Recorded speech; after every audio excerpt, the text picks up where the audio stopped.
Sağ mı ballar? Oturun. Так, балалар, бүгінгі сабағымыз аралас сандарды қосу, аралас сандарды азайту. Сабаққа біз мақсат қоямыз, я? Сабақтың мақсаты натурал саннан жай бөлшекті азайтуды орындау деген бүгінгі біздің сабаққа қойған мақсатымыз. Сабақтың соңында осы мақсатқа жеттік па, жетпедік па, кері байланыс береміз. Үйімізді көтеріп, рухымызды арттырып алайық. Ол үшін сіздерге сөйлемді аяқта айдарын ұсынамын. Мына жерде бірнеше сөйлемнің басы берілген. Қалаған ұяшықты таңдап, сөйлемді өз ойларыңызбен жалғастырыңыздар. Сәттілік тілеймін. Енді ұяшықтарды кім таңдайды? Сұрақтарға кім жауап беріп көреді? Мен әділсіздік жасаған адамға айтамын. Мысалға, Әлібек екеуміз теңдей есеп шығарып, Әлібекке жетті ол маған 10 балл қойса, егерде Әлібек сізге барып айту керек. Дұрыс, жарайсың.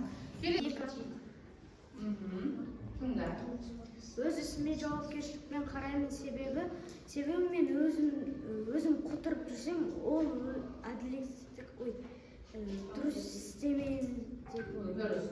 Келесі ұяшық кім? Әділ адамды мен әділ адам деп атаймын. Әділ болу дегеніміз әр адамды әділ бағалау. Не балалар? Бүгінгі біз бастар алдыңғы тақырыпқа байланысты сұрақтарға жауап беріп көрейік. Аралас сан деген не? Аралас сан бұл бүтін бөлшектен бөлшек санынан қалған сан. Жай бөлшек, бүтін бөлшек және жай бөлшек. Аралас санды бос бөлшекке айналдыру дегеніміз бүтін бөлікті бөліміне көбейтіп, алымына қосу. Дұрыс, жарайсың. Аралас сан. Егерде бөлімі әртүрлі болса, оны ең бірінші екі ауыстырамыз, ал бірде болса, оны қоса салуға болады. Жарайсың, дұрыс. Дегенше.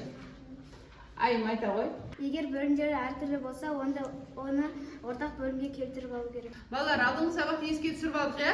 Енді сендерге қазір мен бағалау парағын берем. Бұл бағалау парағы арқылы бүгінгі сабақта орындаған тапсырмаларыңды өздерің бағалап отырасыңдар. Түсінікті ме? Ат жөндерін жазыңдар.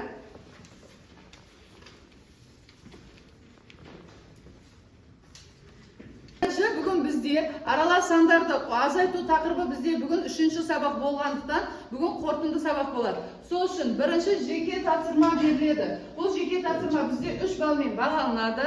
Натурал саннан бір сан алынады.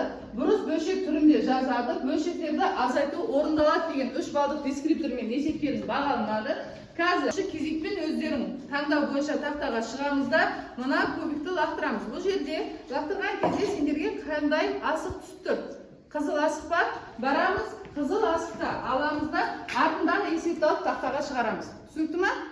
Ал онда кеттік, бастайық. Кезекпен кім Әлібек келе ғой. Кезекпен сары асық.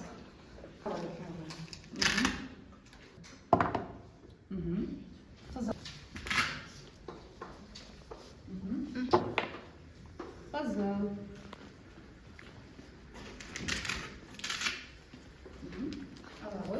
Бізде 7 есеп бар, шығамыз тақтаға. Одан бөлек бос отырмайтынға қосымша тапсырма беріп отырмын. Бұл тапсырмаларында 3 балмен бағаланады. 3 ба? 3, 6-да. 6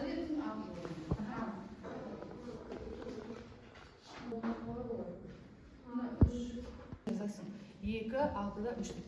Мына жерің 2 болады. Балалар, карточкамен жұмыс аяқталды ма? Кімде аяқталды?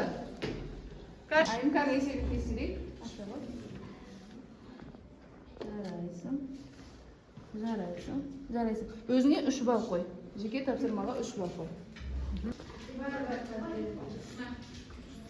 Жаңа тақтада шыққан есептердің барлығының жауабы осылай болды ма? Енді кезең шаршаған шығарсыздар. Серікті сәтін орындаймыз. Ол үшін бәрін орындарынан тұрыңдар. Тұрамыз.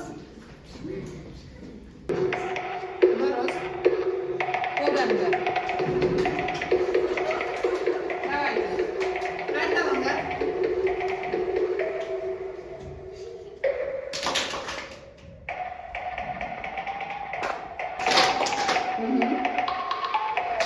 Давайте.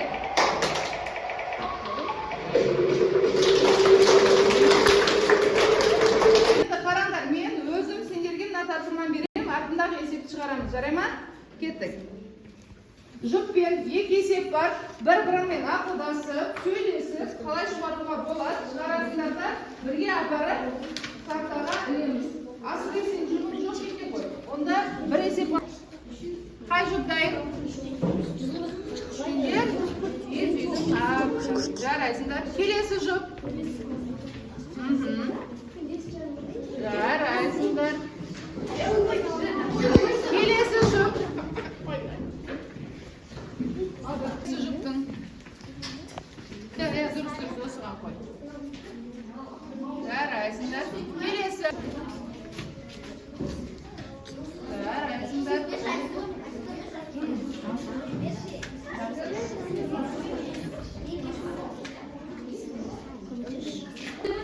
Жарайсыңдар.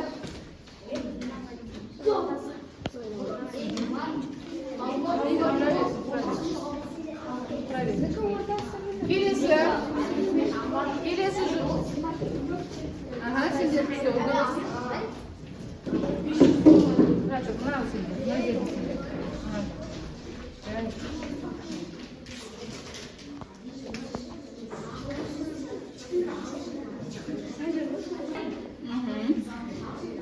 Жарайсыңдар. Келесі жұп. Давай, баста. Сенікі мына емес пе? Былай ғой. Былай. Қайтшы. Ана үйкім екен онда. Тұрады. Сендер жаңаға есептің дұрыс шығарғандарын байқап тұрсыңдар ма? Яғни сендер қандай зат сурет шықты? Киіз үй, иә? Сендер есепті дұрыс шығарғандықтан пазлымыз дұрыс жиналды, яғни біз 3 киіз үйді құрастырып шықтық, иә? Енді есептеріңнің дұрыстығы, бұл есепті жұптар өздерінің қағаз бағалау парақшаларына қараңдар, бірге шығарған болсаңдар 3 балл, түсінбей қалған болсаңдар 2 баллмен белгілеп шығыңдар. Міне, жауабы тура осылай жауап шықты ма? Балалар, келесі тапсырмамыз ұжымдық тапсырма, яғни функционалдық сауаттылыққа арналған, иә? Енді тыңдайық. Айгүлдің үйінде 4 метр ұзындықтағы мата бар. Ол көйлек тігу үшін одан 1,4-тен 3 метрін пайдаланды. Енді балалар сұрақ, Айгүлде қанша метр мата қалды? Тақтағада толық жазылған, е? Яғни Айгүлдің үйінде 4 метр ұзындықтағы мата бар. Ол көйлек тігу үшін оның 1,4-тен 3 метрін пайдаланған. Айгүлде үйде қанша метр мата қалды? Яғни біз натурал санмен бұрыс бөлшектен есеп құрастырып, есеп шығарамыз екен, е? Ал, келе ғой. Nerede duruşan bırak. Nerede есігінде қатейсің. 4-тен 3-е, сен 3-те 3 деп жазапсың да? Жарайды, сен етпек. Тізе қойып келесі есебі. Енді бала, тақтада жауап бар, жауаппен тексереміз, е? Жарайсың. Бекітуге тест тапсырмасы беріледі. Мынаны сканировать ету арқылы соттарымыз. Тесті белгі саламыз. 1-2 шоқ. Дадаш соқсақтаймыз.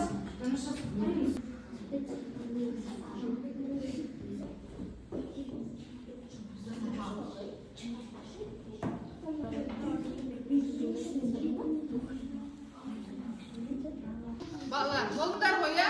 Жарайсыңдар. Тесттен кім қанша балл алған белгі болды ғой. Сол балды бағалау парағына жазамыз.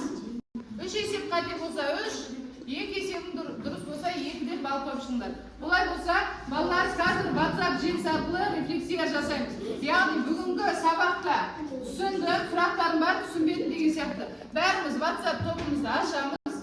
Мен сендерге опросник жібердім. Қараңдар. Қосымша тапсырма дегеніміз.